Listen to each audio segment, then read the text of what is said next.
It's being hailed as a coup for Brisbane, but it hasn't gone down well down south. The leaders of the world's richest nations will meet in Brisbane for the G20 Summit in 2014. Authorities here are celebrating, saying it'll be a major economic boost to the city. But New South Wales is questioning the Gillard government's motives for picking Brisbane. Kieran McKechnie reports. The Prime Minister is adamant there was no contest. Brisbane's bid was the standout for this event. But New South Wales is ropeable that the Queensland capital will host the G20 Leaders Summit in November 2014. Julia Gillard is simply using the E20 leaders of the world as her personal political playthings to shore up votes in Queensland. Get over it, says Brisbane's Lord Mayor. We're coming to get them on a whole lot of events in this city over the next few years. The logistics of hosting similar meetings has been too much for some cities. The residents of Honolulu were furious about lockdowns for APEC there last year.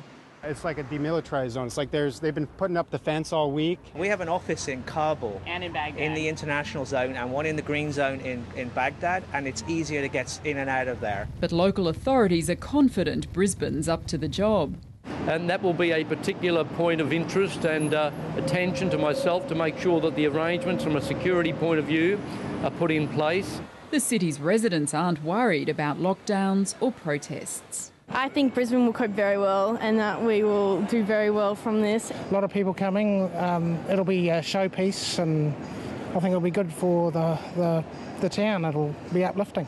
4,000 people directly associated with the two-day meeting will converge on Brisbane with a 3,000-strong media contingent in tow. Their presence will inject a staggering $50 million into the local economy. It'll cost taxpayers an even more staggering $370 million to host the event. It is expensive to host because of all of the associated arrangements, including security arrangements. It's way too expensive for some.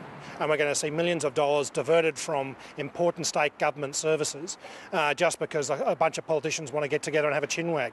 The Queensland government isn't keen to chip in. We just want to see the on-costs, if you like, the extra costs of the Queensland government and taxpayers of Queensland covered. As for who'll be attending, Julia Gillard knows she's no safe bet. Well, that's for the Australian people to decide in 2013. She won't be RSVPing just yet. Kieran McKechnie, ABC News, Brisbane.